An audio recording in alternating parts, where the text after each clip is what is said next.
Hey there, digital world. Welcome back once again to another episode of Spliced In Later, the only show, apart from the billions of other shows out there, where we talk and review movies. Sometimes we review the new stuff, and sometimes we go back and we talk about old things. And this week, we're reviewing a new movie, which I'm always excited to do, because I think that's what people actually want. So I get a few more hits with that one. Last week we reviewed the Marvels. Out of that, we're growing Marvel Cinematic Universe catalog of reviews. If you haven't seen it, check it out, because it's struggling at the box office. And I think it's worth giving a look-see, just to make your own mind up about whether you are officially done with superhero movies or not. It's okay either way, but make up your mind yourself. For this week, we are reviewing yet another movie from an IP brand. And it's also a movie that is for a franchise that I thought was over.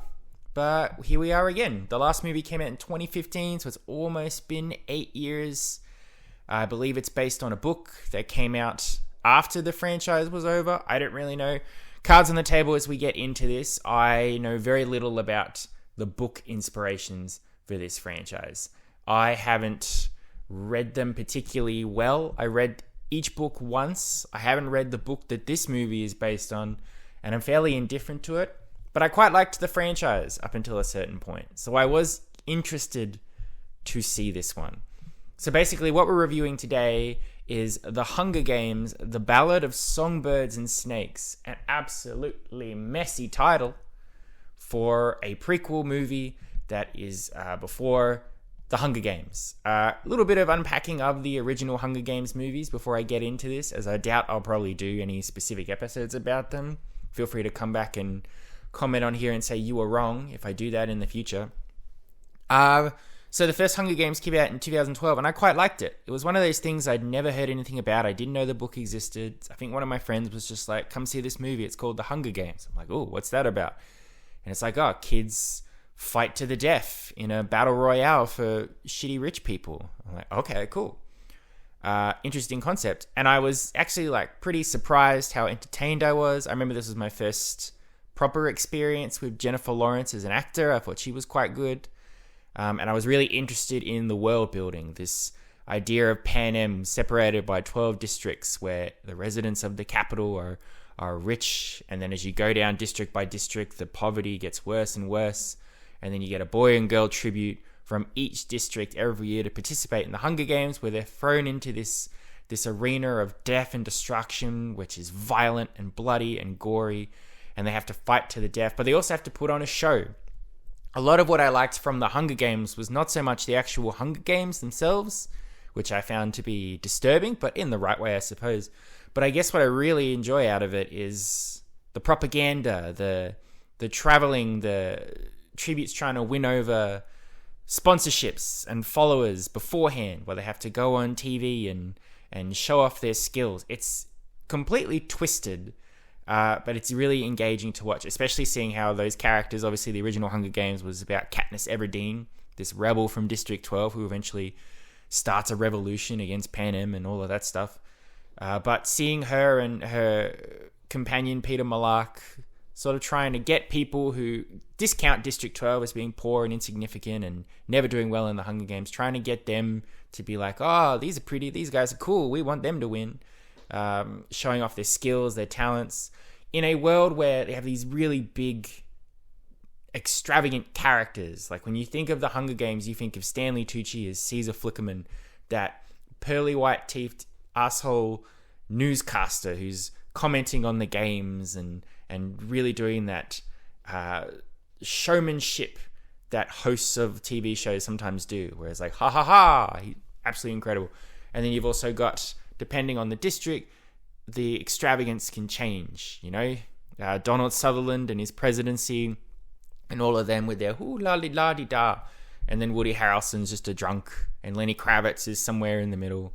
It was genuinely a really good time, and I liked it. And then when I found out, okay, cool, we're going to get a new Hunger Games movie every year, pretty cool. As the movies went on, my opinions of them fluctuated. I liked when they did something different. I didn't like when they stalled and stumbled, and unfortunately there was a lot of that in those movies. Catching Fire, I really liked the concept of All-Stars Hunger Games, where you had previous victors go back in again, but the balance between that and then whatever was happening before, I felt was all over the place, and it was very much just, we want to set up the next movie rather than really focusing on what Catching Fire is actually about. And then unfortunately Mockingjay fell into the Harry Potter trap, which is Deathly Hallows. We split that last book into 2. It was very successful. So now we're going to do that with every young adult series based on books. When we get to that final book movie adaptation, whether it deserves to or not, we're adapting it into 2 movies. So you got Mockingjay Part 1 and 2, Breaking Dawn Part 1 and 2. I believe Maze Runner was going to be like Part 1 and 2 before some production issues, and also Hollywood coming to their senses realized that's probably not going to work. As a result, Mockingjay Part 1 and Part 2 as separate movies fail, unfortunately. They've stretched out a book that could easily have just been adapted into one solid long movie, adapted it into 2 long movies that tonally, tension-wise, build up and payoff completely botched. The first one's all build up and no payoff, and there's a lot of just people talking and discussing what they're going to do. The second one is all payoff, no build up. You jump right into a real life Hunger Games and the fall of Panem and revolution and betrayal, and you just sort of get whiplash. You can't really pick one movie, watch it, and then go away. I think you'd have to watch 2, and by that point, it's a really big engagement to watch both. And even then, it's too long trying to watch both, and you're stalling for so long, and then you're rushing to the finish. Probably a bit of a contradiction for me to say that, because one point I'm going to make about today's current review is that I feel like the movie was 2 stories that could have been split into 2 movies. But whatever, I can say what I want. It's my own show. But to sum it all up, I like the Hunger Games franchise. I like the world of Panem. I like the districts. I like the brutality of it combined with the eerie showmanship of it. And I thought it had a stacked cast of characters played by Donald Sutherland, Julianne Moore, Woody Harrelson, Elizabeth Banks, Josh Hutcherson, Lenny Kravitz, Philip Seymour Hoffman before he passed away, Jeffrey Wright, Sam Claflin. If you've never seen The Hunger Games, it's worth checking out. Maybe read the books. I don't know. I don't think the books are particularly incredible, but I do feel like you probably get more out of reading a book than seeing a film adaptation of a book in most cases, because as I've said in many reviews before, book storytelling is a different art form. It's different to how movies are told. Books allow you the time to ingratiate in a story, to explain things, to use your imagination, to be vague, interpretations. It's a different way of telling a story. A movie has to try and condense all of that into a certain amount of time, meaning things have to be cut. Sometimes there's not enough for a movie, so they have to add things on. But then movies are also designed in that way where they want the people who read the books to watch it, but they also need people who've never read the books to understand what's going on. That is a very tricky balance. A lot of times if you haven't read a book and you watch a movie based on a book, you feel like you're missing something because the movie is assuming you know what's happening because you've read the book, or vice versa. So if you're a movie buff, check out the Hunger Games movies. If you like reading books, read the books. But it's definitely an interesting franchise, an interesting world that I think should be experienced in one art form or another. So that in mind, we'll actually get into the review. The Ballad of Songbirds and Snakes, a prequel to the Hunger Games franchise, which focuses pretty much exclusively on the origin of Coriolanus Snow. That's the only time I'm going to say his first name, because that's a ridiculous first name. I hate trying to say it. It's spelt weird. I don't like it. But it's basically his origin story of how he sets himself on a path to become the tyrannical, psychopathic, absolutely evil president that you see in the original Hunger Games movies and the primary antagonist of those stories up until a certain point. So, quick plot summary for you if you want it, just to see if you do want to see this movie or not. So, it's set many years before the original Hunger Games, around the time of the 10th annual Hunger Games. So it's been going on for a while. The very brief history of Panem is that there was a terrible war. It was violent. It was gruesome. A lot of people died. People got hungry, starving. So when the war was over, the victors, the capital essentially, set up these annual Hunger Games to essentially keep the other districts in line, to remind them that they're bad and they wronged the capital and they need to provide this form of entertainment to appease them, and to, I don't know, entertain.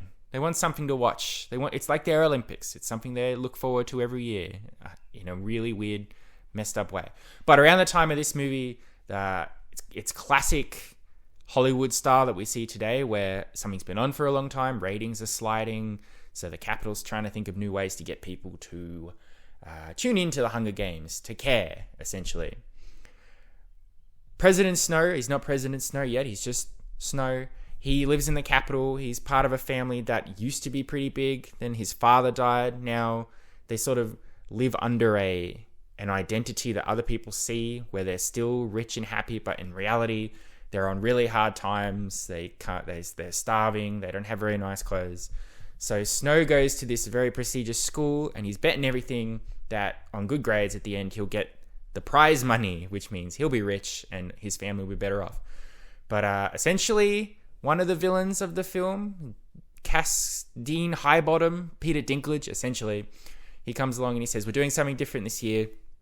There'll be no prize money if you got good grades. Instead, each one of you will be a mentor to a Hunger Games tribute.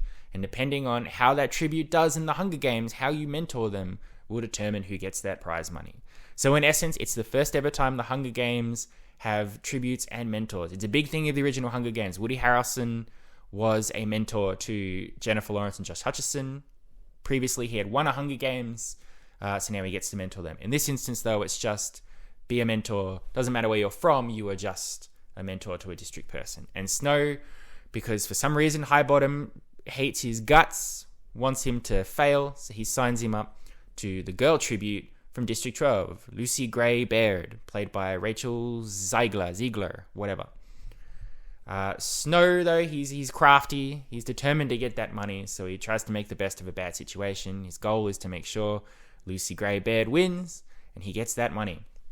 What follows is essentially him bonding with her, trying to be a good mentor. At first, it's to sort of get ahead and get that money, but over time, you obviously see there's a bond between the two of them. Lucy Gray Baird is a very defiant woman from District 12. She's like part of a traveling band, so she's constantly singing. She's got great stage presence as a result, so right from the beginning, she's turning heads from singing at the reaping and defiantly talking to the cameras when she's kept in a cage at the zoo before the Hunger Games even begin. So they have a pretty good dynamic between the two. It's a very bare bones Hunger Games, and it's at a time where there's turmoil in the capital. So if you go to this movie being like, oh cool, I'm going to watch another Hunger Games, the Hunger Games is a very small part of the movie. A lot of tributes die before they even get to the Hunger Games. It's just in this tiny stadium, so it's not like in the original Hunger Games where it was this vast open land where people could hide out and it went on for days. It's very brutal, very violent. And in a lot of instances, Snow goes from wanting her to win to just wanting her to survive. But he's also caught because he also really wants that prize money. He wants to move up in the capital. It's a real good analysis of Snow's character.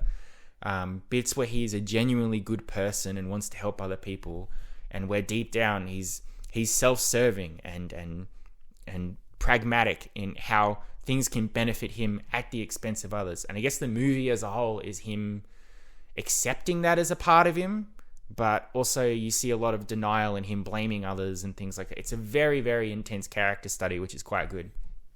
The Hunger Games, the 10th Hunger Games, is only a big part of the first part of the movie, and then after that you move on to the fallout of the Hunger Games. What happens to Lucy Greybeard? What happens to Snow? He's punished for some stuff he does. He gets to hang out in District 12 for a bit with his best friend, who is the embodiment of people in the capital knowing the Hunger Games are bad and want to stop them. They want to save the tributes, bring peace to the districts by any means necessary. He's not too smart about how he presents himself. It's very obvious he's doing naughty stuff, and if he's not careful, he will get into trouble. I think his name is Sejanus, but I don't care that much. Anyway, his friendship with Snow is another big part of the movie. They spend a lot of time together over the course of this thing. That's really the basics of the plot. If I say too much more about it, I'll spoil how the Hunger Games turn out. I'll spoil what happens to Snow when he goes off to District 12 later on. Certain actions he takes that may or may not lead him to certain points, and the deaths of certain characters, and where he actually ends up at the movie. Because one of the positives of the movie is it is a engrossing feature. It really, really pulls you in to see this happen to this person. Whether it's done effectively and convincingly, that's up to you as the interpreter, as the viewer. But it is a organic story that goes from point to point, and certain things influence how other things will happen later on in the movie. So if I talk about other things later on in the movie, it goes, oh, I guess that happened earlier on in the movie. The knee-jerk reaction is that I really enjoyed it. I had a pretty good time with it, which is nice. I didn't think I would. I'd been making jokes about how silly the title was from the moment I saw a teaser trailer for it. I talked to people who've read the prequel book, and there's an essence that it was written just to stay relevant. It's like the author went, I need to write a new book. I can't think of any more ideas, so I'll just do Hunger Games history. Kind of like George R. R. Martin writing the history of the Targaryens rather than just writing the Winds of Winter, or I believe there's a Twilight book where it's written from Edward's perspective, which I guess is just Twilight again. But I don't know how the book plays out, but for me, at least watching the movie, I had a really good time with it. I was engaged with the story, the performances. It's a very long movie, and it does feel its length, but for the most part, as I said, I like the Hunger Games world, so I was interested to see the early days of it, see how these characters live in this world, and how Snow goes as a point to becoming a dickhead, essentially. Positives, as I said, it's the Snow story. So Tom Blythe as Mr. Snow, he is like in 99% of the movie. He's in like almost every scene. And he does a really good job of portraying Snow's character development without making it too obvious. It's not like it's spelled out to you where I am good and I am bad. Or it's not like Revenge of the Sith where Anakin goes bad, but it's sort of just like he goes bad because you always know he was supposed to go bad. There's no essence that he was good and then became bad. I think there's a part of him that was always dark, and the movie does a really good job. And his portrayal of it, of showing how he believes himself to be good, how he acts good, but in a lot of instances, he's selfish, he's cruel, he's conniving. It's always sort of there. And it's just how things happen to him in this movie that brings it up to the surface and becomes his dominating personality. He always seems like he wants to help people, but he's always betraying people, and then when he does do bad things, it's always other people's fault, the way he interprets it. It's really interesting, and I found that to be an accurate portrayal of how someone like this would become the Donald Sutherland character in the future movies. I really like Rachel Zegler as Lucy Gray Baird. I will say one thing though, Lucy Gray is said so many times in this movie that it became like you could make a drinking game out of this. Every time someone says Lucy Gray drink, you'll be annihilated before the first half of the movie is even over. It's insane. But she's really good. I like her portrayal is a lot more vaguer. Kind of a detriment to the movie is that because it's done from Snow's point of view, everything that happens is sort of interpreted by Snow. Meaning you have a lot of characters in here, but there's not a lot of development of them or understanding of them really, aside from what is shown on the surface, which is fine. But Lucy Gray is such a interesting character. The way she presents herself, like she's got this confident persona, but deep down I think she's quite insecure and scared. Sometimes there's essence where she's doing the right thing, she wants to help people, but then also like, is she also really just out for herself? Has she been playing Snow from the very beginning? Are her feelings for him legit, or is it just a survival mechanism? It's really vague and up for interpretation, which makes the movie engaging. I don't know how it's done in the book. I don't know if it's more obvious or not. But even her eventual fate in the movie you're not exactly sure how things unfolded. So you as the viewer can decide what you think happened, and then you can think about it later on. And I think she's so dynamic and so interesting to watch. At the very, very least, just like Katniss, you want her to survive the Hunger Games. At the very least, you want her to win because she's so defiant. She's so independently powerful. It's great stuff. So she was fantastic in it. Of the supporting players, Peter Dinklage is great as Dean Highbottom. He's in it for a bit and then he disappears from the movie and then he comes back. I wish there was more of him in it, but that's okay. Viola Davis is absolutely chewing the scenery as the current orchestrator of the Hunger Games.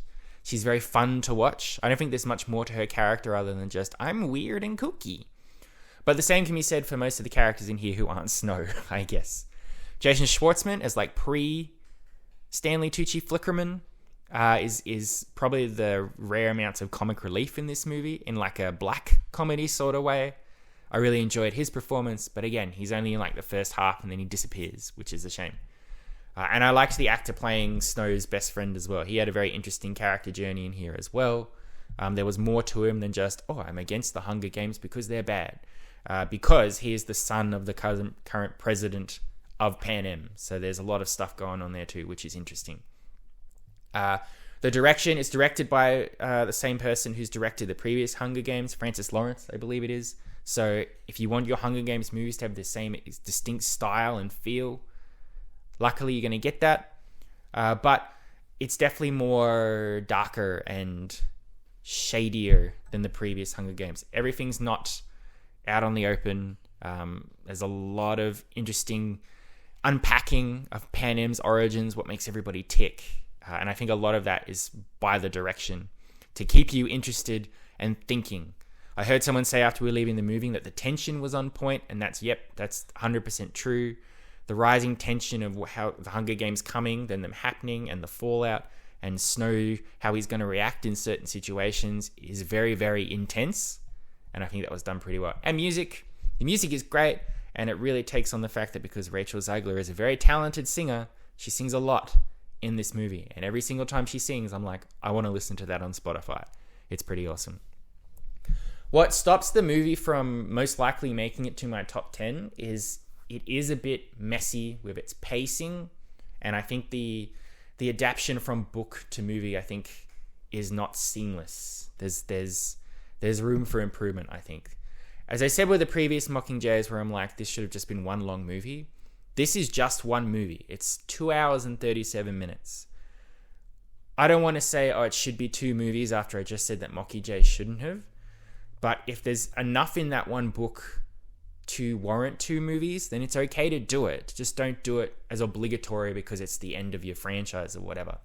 When you watch this movie, it feels like two different movies. You have the first half, which is the Hunger Games stuff, and you have the second half, which is Snow's downfall and all of that. You could easily cut that in half and just have a two-parter movie. Fine. That's all the rage at the moment. Everybody's doing two-parter movies, so why not? Because it's all in one movie, you do get a bit of tonal whiplash, how the story is focused on one thing for so long and then suddenly you're somewhere else. And because I think so much time is spent on the first half of the movie, the second half suffers. The first half is the Hunger Games stuff, the pacing, the tone, all of that. It's pretty intense and engaging. But then you get to that point where the Hunger Games is over, you move on to the second half, and it kind of just snowballs to the finish. Arguably, the second half is which should have the most interesting, engaging stuff, because that's really the breakdown, the analysis of Snow's character, his journey, his experiences, getting him to that point where he's evil President Snow. But it's sort of like we go here, then this happened, then that happened, then this happened, then this has happened, and suddenly he's doing this, and then this is the end. So I think the second half results as a result of the first half being so strong. So in this instance, I hate saying it, but make the movie longer, I guess, just so everything feels organically natural. As long as you keep that tone and pacing up, it should be okay. Or split it into two movies. Ballad of Songbirds and Snakes Part 1 and 2. I'm fine with that. And I think a lot of the book as well, transporting it to the movie, I don't know how the book is written, but it feels like a lot of what happened is vague. It's because it's all from Snow's point of view. Not everything is 100% accurate. It's, what's the word I'm looking for here? It's trusting the author. It's the author's interpretations. How Snow is perceiving everything around him is how you're going to get it. But I think if you're reading a book, you can interpret how he's reacting with your own imagination, and you can paint your own picture. Whereas in the movie, you sort of feel like sometimes you feel confused. People are alluding to things that you don't quite understand. For instance, at the start, I guess Lucy Gray is in a love triangle with two other people, but it's only like sort of alluded to, and I didn't really understand what that was. And then suddenly it was a big part of later on in the film, to a point where people are killing each other. And I'm like, what? And that's when you end up going home, you look up the Wikipedia article, or you do the cliff notes from the book, and it says, oh yeah, these people were doing this and that person did this and this person did that. So that's why that happened. It's like, oh, okay. When a book can allude to these things in throwaway lines that you can compartmentalize when you're reading a book, is different to when you're watching a movie, and it has to show, not tell. And it does that, but it's not showing enough, or it's messy in that regard. So there's a lot of instances where I'm a little confused. I don't know if characters are alive or dead. I don't know what exactly is happening here. And again, because of the messiness of trying to balance so much in one movie, sometimes you're a bit like, what's going on? So I guess that's really the only fault I have with the movie, is it's messy. It's in terms of pacing and storytelling. And I guess as well, if you're not 100% invested in the Hunger Games franchise, I think, if you're a new watcher who watches this movie and hasn't seen the other Hunger Games, you'll struggle with it, I think. I know there'll be an argument that it's not made for those people, it's made for Hunger Games fans, but every movie, I think, should be able to exist on its own. Maybe you'll get a different experience out of it, but you should be able to watch a movie and at least understand what's going on and have a good time with it and be invested. And I think if you don't have that investment in Snow as a character, you're probably going to struggle with this. I'm okay with it because I've seen Snow in the original movies. I know who he is as a character in that point. I know he alludes to some tragedy in his past. So straight away I know who he is and what's going to happen and where we're going to go. But if you don't have that prior knowledge, he's just some guy that is just doing some stuff, and you don't really have that connection with him. You don't relate to him, I think, in that regard, if you're a new viewer. But overall, it's still surprisingly solid. Even the 2.5 hours, while messy in the back half, went along particularly fast. I went to a preview screening for this. I showed up at 6 thinking the movie started at 6, and then someone said, oh no, arrive at 6 for a 7 o'clock start. It's like, are you kidding me? I sat there for an hour. They weren't doing anything to justify why you should arrive an hour early. You were just sitting there staring at a blank screen. And then eventually the movie had started. My phone was almost out of power, so I was desperate for it to begin. So even adding that hour onto a 2.5 hour movie experience, I still didn't feel like I was sitting there going, okay, come on, let's go. It was an engaging, interesting experience. It really expanded that Hunger Games world, especially if you're a real big fan of it. Very intense, great portrayals from the actors, especially from Tom Blythe and Rachel Zegler. And a good time overall. As I said, just that production-wise, pacing-wise, adapting that story organically to this movie, it drops the ball in those regards, which stops it from me getting any particular higher than I think in a 7 out of 10, which I think is a very good ranking. Especially if you've done rankings on my show before, you know that I'm very generous with my rankings. A 7 out of 10 is pretty damn good. I'd even give it an 8, I think, talking about it now, because I think I'm excited to watch it again at some point. So yeah, definitely check it out if you're a Hunger Games fan. If you're not, I probably wouldn't recommend it unless you go and watch the Hunger Games first, just to get that pre-information so you can really enjoy it. Otherwise, you may struggle, especially with its length and unknowing of what the hell is actually going on. But good time for sure. Definitely recommend it, especially if you are looking for movies to watch between now and Christmas. You could do worse than this. There you are. Thank you very much for listening.